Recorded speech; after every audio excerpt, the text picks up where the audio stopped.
여러분 안녕하십니까? 시사칼럼입니다.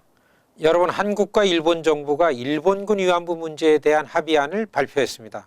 지난 28일 월요일 서울에서요, 일본과 한국 두 나라 외무장관이 회담을 벌인 뒤 이런 발표를 했습니다. 여러분, 두 나라 정부의 합의는요, 첫째, 일본 정부는 위안부 문제에 대한 책임을 통감하고 아베 총리는 마음으로부터 사죄와 반성의 마음을 밝힌다.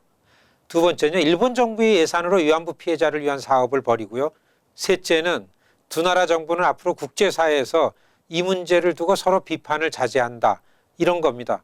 여기에 덧붙여서요, 한국 정부는 서울의 일본 대사관 앞에 소녀상을 다른 곳으로 이전하기로 그렇게 합의했습니다. 시청자 여러분, 이런 합의 내용은 그동안 위안부 문제 그 자체를 부인하기까지 한 아베 정부가 책임을 얘기하고요, 사죄와 반성이란 걸 언급한 건 한국 정부 입장에서는 그야말로 큰 진전이고 성과라 하는 것이 맞는 얘기입니다. 그리고 역사수정주의 입장에서 일관해온 아베 정부가 새로운 발걸음을 내디뎠다, 이렇게 볼 수도 있습니다.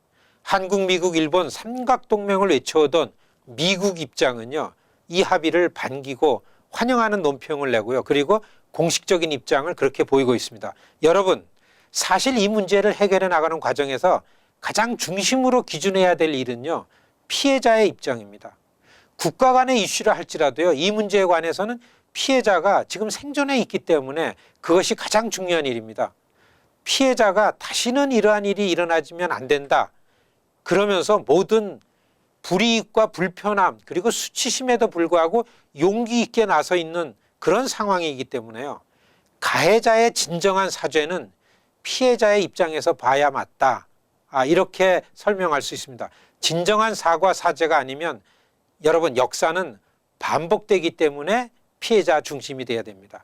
이러한 측면에서 이번 일본 정부와의 합의는요, 안심할 수 없는 섣부른 점이 다분히 있는 것을 우리가 지적하지 않을 수 없습니다.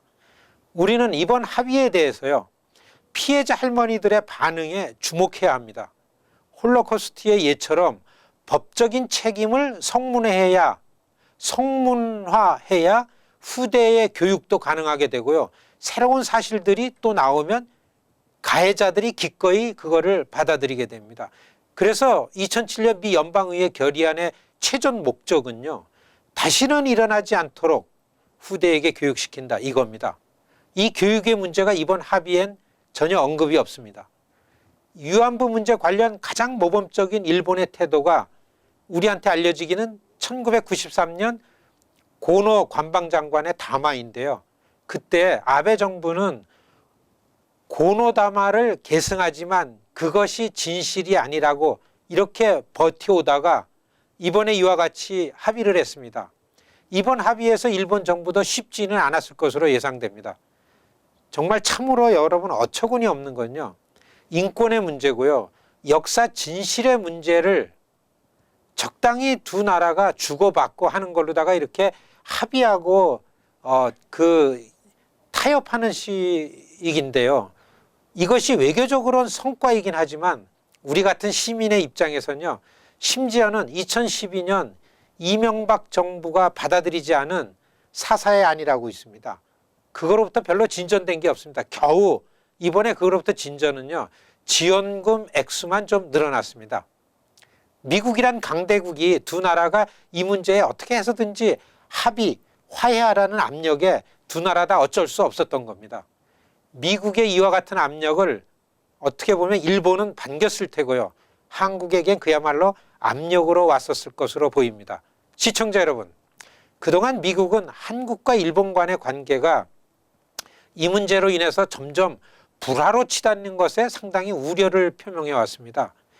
여러분 다 아시겠지만 이것이 여성 인권 문제로 지구촌에 크게 부각이 되었고, 그래서 미국은 한국과 일본하고만의 문제가 아니고요, 당시 피해자인 20만 이상의 아시안 여성들의 인권 문제라는 것에 주목을 했습니다. 여러분, 2007년 연방의회 결의안에도요, 한국이 특별하게 언급된 것이 아닙니다. 20만 이상 아시안 여성 피해자들, 이렇게 됐습니다. 미국이 일본에게 이 문제를 직설적으로 지적했을 때엔 일본이 아주 움찔했습니다. 특히 이와 관련 범죄자의 직접 직속 후손인 신조 아베 총리는요, 당시에 총리직에서 내려왔습니다. 2007년 미 의회에서 위안부 결의안이 통과되자 아베 총리는 총리직을 내던지고 나왔습니다. 그리고 여러분 2012년에 다시 총리직에 복귀했습니다. 그동안 일본의 아베 정부는요, 위안부 문제를 미국과 일본 간의 이슈로 만들어 놓은 것을요, 한국과 일본 간의 갈등 문제로 바꿔버리고 말았습니다. 한국의 시민단체나 한국의 정부가 위안부의 문제를 들고서 미국으로 달려오도록 유도를 한 겁니다. 인권 문제가요, 한국과 일본 간의 진실 공방의 문제로 변질됐습니다.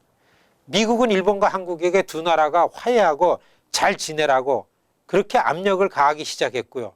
위안부 문제에 대해서 진정으로 나오지 않으면 일본과는 말도 하지 않겠다고 이렇게 버티던 한국 정부가 미국의 권고라 그러지만 압력입니다. 이런 미국의 권고에 따라 이 문제를 갖고서 아베 총리와 합의에 이르게 된 것입니다. 시청자 여러분, 이 일본군 위안부 문제를 국제사회에 심각한 전쟁 범죄, 인권 문제로 제기한 우리요 미주 한인 동포의 입장에서는요, 이 합의를 어떻게 받아들여야 하는가 정말로 중요한 일입니다. 그래서요, 여러분 제발 미국서 일본군 위안부 문제는요, 우리 한인들끼리만 나서면 오히려 점점 더 어려워지기 마련입니다. 한국의 홍보단을 불러오고요, 한국의 정치인을 미국으로 끌어들이고 한국의 무슨 문화공연팀을 초청해서 한인사회에서만 으쌰으쌰 공연을 하고, 이러한 결과가 오늘날 이렇게 되고 말았습니다. 여러분, 활활 타오르는 감정은요, 금물입니다.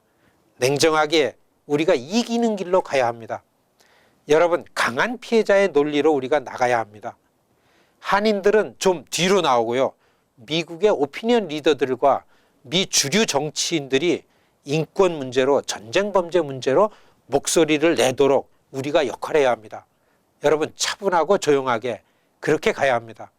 시청자 여러분, 우리가 이러한 문제를 진지하게 생각하면서 이번 연말연시를 보내야 할 것입니다. 감사합니다.